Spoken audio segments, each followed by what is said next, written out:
ரேப்பர்ஸ்டா. ஆனா அப்பா இவங்க சும்மா கத்திட்டு இருக்காங்க, கஜா புஜா கஜா புஜா என்ன இருக்குன்னு.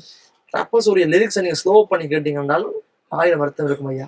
என்ன சொல்றேன் என்றால், நான் உதாரணத்துக்கு பார்த்ததுக்கு பேர்டனுடைய வரிகளை பார்த்தீங்க என்றால் சொல்லவே தேவையில்லை. பேர்டன் வரிகள் அப்படித்தான் இருக்கும். அப்படின்னால் இப்போ அவன் அம்மா அப்படி சொல்லியிருப்பான். பட் அது இப்போ அந்த ஒருத்தி கள்ளி காட்டு முள்ளி செடியில் ஒருத்தி கண்ணாடி நெஞ்சில. ஸோ அது எல்லாமே ஒரு வேர்ட்ஸும் அவ்வளோ யூனிக்கா இருக்கு.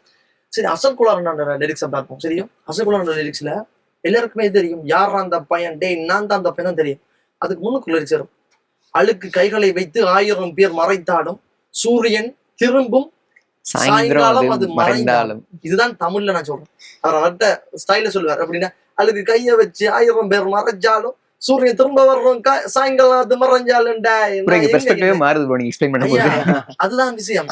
அதாவது லிரிக்கா நீங்கள் பாத்தீங்கன்னா அது பெரிய ஒரு மீனிங். அழுக்கு கைகளை வைத்து 1000 பேர் மறைத்தாலும் சூரியன் திரும்பும் சாயங்காலம் அது மறைந்தாலும் இந்த பெரிய மீனிங் சொன்னாலும் என்ன செஞ்சாலும் அந்த சூரியனை மறைக்க முடியாதுன்ற மாதிரி ஐயா. எவ்வளவுதான் நீங்கள் ஒரு விஷயத்த நீங்க தடுக்க நினைச்சாலும் ஒருத்தன் வரணும்னா வருவாங்க.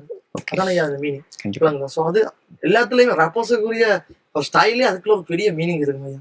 அது மாதிரி இந்த பையன் ஒருத்தன் முருகன் பாட்டு செஞ்சிருப்பான். அது முருகனுக்கு செஞ்சபடியே எனக்கு என்ன செஞ்சு பிடிச்சுக்கொண்டு தூக்கி அப்பனுக்கு தங்கக்கா வெடித்து என்ன சுங்கக்கா வெடித்துறது சமயம் அதை பிடிச்சது. நல்லா வேடனை மீட் பண்ணீங்களா இப்போ ரீசெண்டா? நீங்க வேடனை மீட் பண்ணலாம். நான் வேடன் பேசியிருக்கேன். ஓகே, என்னோட காய்ச்சிருக்கேன். வேடனுக்கு நான் ஒரு வணக்கம் தெரிவிச்சேன். நான் அதுக்காக ஒரு வணக்கம் போட்டு ஒரு புலியின சிம்பல் நினைப்பிருந்தேன். ஓகே, அப்பயே நான் ஜட்ஜ் பண்ணிட்டேன். அதவன் இங்க இடத்துல ஏதோ ஒரு தன்மை இருக்குண்டு. அப்புறம் என் அம்மாவை அறிமுகப்படுத்திக்கலதான் தெரியுது. ஜாஃப்னாவில் இருந்து யாரை துரத்தி உருவெடுத்தது பருத்தி இல்லை எரிக்கும் தீயன். ஓகே.